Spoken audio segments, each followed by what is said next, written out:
What about mic Hesson का कितना involvement होगा इस डिबेट के ऊपर कि कप्तानी किसकी तरफ जा रही है? और जबकि वो टेस्ट के कोच तो है नहीं, लेकिन उनका क्या से होगा? वाइट बॉल के हेड कोच हैं, तो वाइट बॉल में ओडीआई क्रिकेट भी आती है।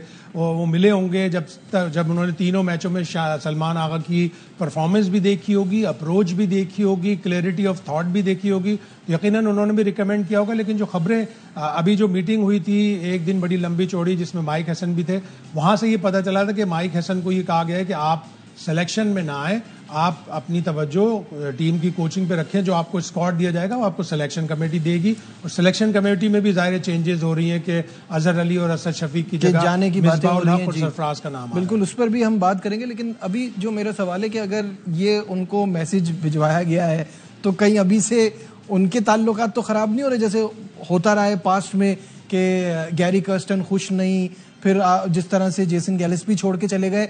हमारी तो कंसिस्टेंसी यहाँ भी नहीं है ना कि हम किसी को लाते हैं तो फिर 2-3 सीरीज 4-5 महीने में वो भी चला जाता है। कंसिस्टेंसी चाहिए होगी, एकदम से रिजल्ट्स पे आपको नहीं जाना होगा। जैसे कि पाकिस्तान की टीम ने डिप तो किया है बहुत बुरी तरह। मैचों में हम 7वें नंबर पर हैं, T20 में हम 8वें नंबर पर हैं, ओडीआई क्रिकेट में हम 5वें नंबर पर हैं, और मार्च 2027 वो कट ऑफ डेट होगी जब आपने टॉप 10 में होना है ओडीआई की रैंकिंग में। अदरवाइज 2027 की जो वर्ल्ड कप होगी उसकी आपको क्वालिफाइंग राउंड कहीं खुदा ना खास्ता ना खेलना पड़े। और हमारी बुरी हालत नहीं है कि अभी बुरी हालत नहीं है, लेकिन 1-2 सीरीज आप लोअर रैंक टीम से हारते हैं ओडीआई की तो आप नीचे चले जाते हैं। ऑल्दो के पाकिस्तान क्रिकेट बोर्ड ये चाह रहा है कि जिन टीमों से हमारे ओडीआई से, जैसे साउथ अफ्रीका से हमारे 3 ओडीआई होम में, उनको भी T20 में कन्वर्ट कर लें। बांग्लादेश से हमने ऑलरेडी कर लिए। वेस्ट इंडीज में भी जो हमारे लॉर्डर हिल में और वेस्ट इंडीज में ओडीआई और T20 की सीरीज है उसको भी 5 T20 करवाने की ऑलरेडी बातचीत चल रही है। तो ओडीआई क्रिकेट शायद हमारी T20 वर्ल्ड कप के बाद शुरू होगी, लेकिन उस बाद भी अगर जब 2026 आ जाएगा, मार्च 2026, तो एक ही साल रह जाएगा उस कट ऑफ डेट में। हाँ, तो उसमें हम गलती की हमारे पास गुंजाइश नहीं है। हमें जिम्बाब्वे से या आयरलैंड से या नामीबिया से सीरीज नहीं रखनी चाहिए, हमें और बड़ी टीमों से सीरीज रखनी होंगी ताकि हम सीखें भी, और अगर हम उनसे जीतें तो हमारी रैंकिंग भी इंप्रूव। बिल्कुल ठीक है। जहां तक आप रैंकिंग की बात करें तो पाकिस्तानी स्टार्स की रैंकिंग में डाउनफॉल आया है। ऑब्वियसली सीनियर प्लेयर्स टीम से बाहर हुए हैं, उनकी रैंकिंग जो है वो नीचे आ गई है, और कुछ यंगस्टर्स की रैंकिंग ऊपर गई है। इस हवाले से भी किया, आइए आपको दिखाते हैं।